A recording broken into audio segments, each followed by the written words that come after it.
Gene Wilder brought us joy through roles like Willy Wonka and Dr. Frankenstein. But behind the smiles, there was a man with deep love, struggle, and quiet strength. Today, 8 years after his passing, his widow, Karen Wilder, is finally ready to share her story. The long wait has finally come to an end. This story is of love, loss, and a man much more complex than his on-screen characters.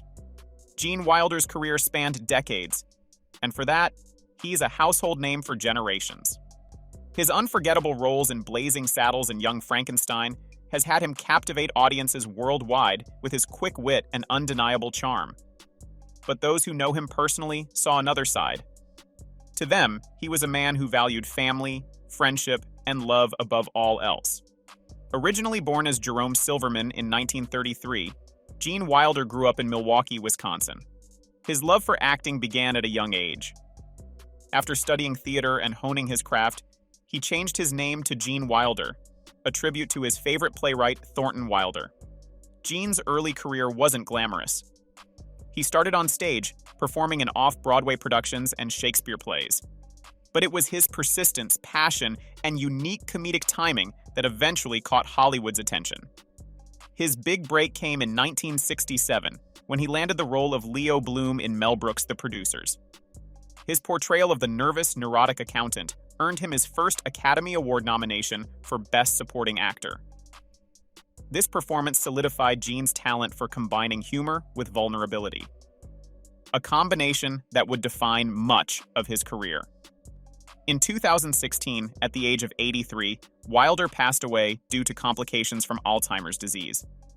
His death was a devastating blow to the world of entertainment, and especially to his loving wife, Karen. You can tell she misses him the most, more than we, his fans. For years after his passing, Karen stayed quiet.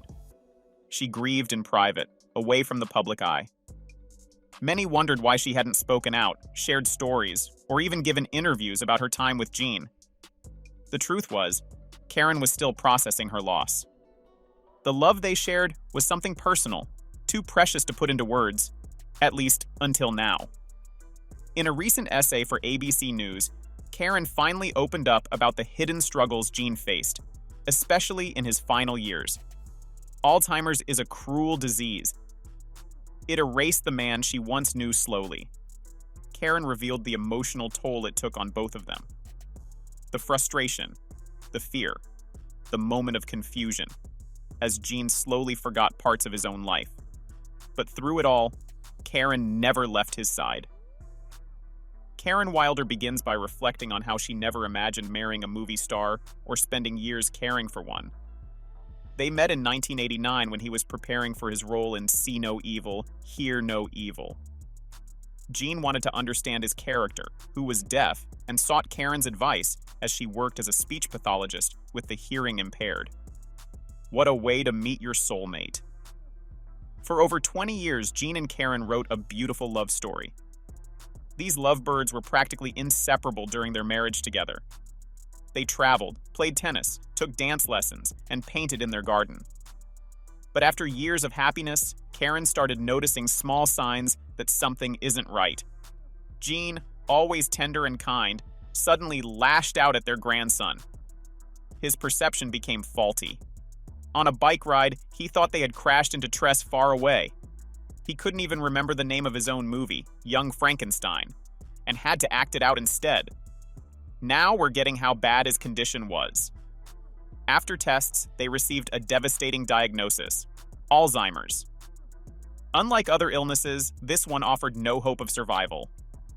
Gene would lose his memory, motor control, and eventually, his ability to swallow or breathe. One of the most surprising revelations Karen made was about Gene's decision to keep his Alzheimer's diagnosis private. In an era where celebrities often shared their health struggles publicly, Gene chose a different path. This decision wasn't easy. It meant keeping many moments of pain and struggle hidden from the world. But for Gene and Karen, it was the right choice. Now, will the children kindly step up here?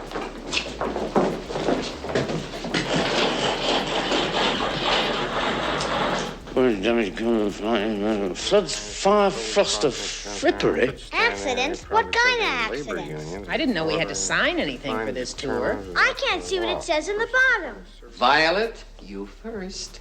Sign here. Hold it! Let me through here, you kids. Violet, baby, don't you sign anything.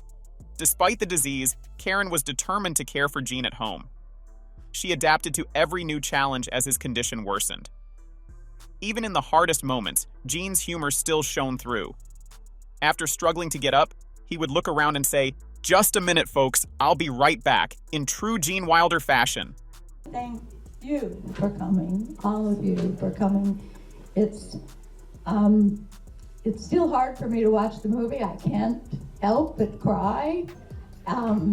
And I've watched it many times, and it's been 6 years in coming because of COVID and different problems with it. But it has come to fruition, and it's so exciting. I feel high, and I'm not on drugs. Here is the scary part. Alzheimer's doesn't just affect those diagnosed. It ravages the lives of their caregivers. Karen explains how emotionally and physically draining it was to care for Gene. Apparently, 40% of Alzheimer's caregivers die before the patient, from the sheer toll of caring for a loved one. Karen was grateful that she reached out to the Alzheimer's Association. She learned the alarming statistics about the impact of the disease, including that 1 in 3 seniors dies with Alzheimer's or another dementia. 15 months after Gene's passing, Karen reflects on his final moments. She was by his side, in the bed next to him, when he took his last breaths.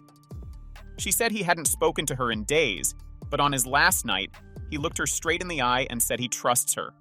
In the years following Gene's death, Karen focused on preserving his legacy. She worked closely with the Alzheimer's Association, helping to raise awareness and funds for research. It was her way of honoring Gene's memory while helping others going through the same heartbreak. How selfless of her! Karen emphasizes her responsibility to continue raising awareness. Neither love nor science could save her husband, but she hopes others may avoid her experience. She said she hopes that through awareness and research, a cure will be discovered. Caregivers are often forgotten, but without them, Alzheimer's patients couldn't live or die with dignity. Karen allowed Gene's iconic character, Willy Wonka, to be used in the Pure Imagination Project, a campaign raising awareness about Alzheimer's disease. 8 years after Gene's passing, Karen is ready to speak, not just about the pain of losing him, but about the joy they shared, the quiet moments of love, the laughter, the simple beauty of everyday life. For Karen, this isn't just about sharing memories. It's about showing the world that behind the beloved characters, Gene Wilder was a man with flaws, vulnerabilities, and endless capacity for love. As Karen breaks her silence, we are reminded that even the brightest stars face battles we may never see. Gene Wilder gave us laughter, and in return, we owe him remembrance, not just of the actor, but of the man he was. Thank you, Karen, for sharing your story. And thank you, Gene, for the laughter, love, and memories you left behind. Did you enjoy this video? Please like, subscribe, and share your favorite Gene Wilder memories in the comments below.